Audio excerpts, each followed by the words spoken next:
আজ যার ডাকে আমার এখানে আসা সে আমার পুত্র সম, আপনারা সকলেই জানেন।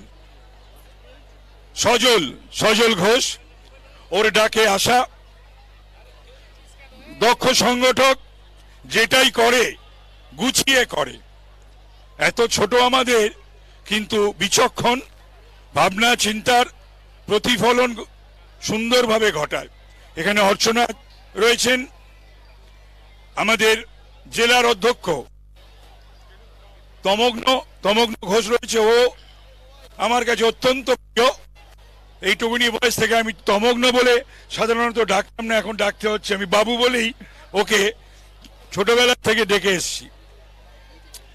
এখানে অরুণ হাজরা, দেবাশিস আছে, গৌতম সরকার আছে, এবং আমার ভাইয়েরা বোনেরা রয়েছে, আমার সহকর্মীরা রয়েছে, আমার বন্ধুরা রয়েছে, আমার স্বজনেরা রয়েছে, এবং এই মঞ্চে এবং মঞ্চের সামনে যারা রয়েছে তাদের কাছে আমি কৃতজ্ঞতা জানাই আমাকে এত সুন্দর, এমন সুন্দর একটা অনুষ্ঠানে আমন্ত্রণ জানানোর জন্য। আমি আজকে আর এর বেশি কিছু কথা বলবো না, যদিও আমি উত্তরের ভারতীয় জনতা পার্টি আমাকে প্রার্থী নির্বাচিত করেছে, কিন্তু জয় হবে গণতন্ত্রের জয়, মানুষের জয়, সততার জয়, নিষ্ঠার জয়, পরম্পরার জয়। আমি বলেছি আজকে বিভিন্ন চ্যানেলে, রং যার যার পছন্দের থাকতে পারে,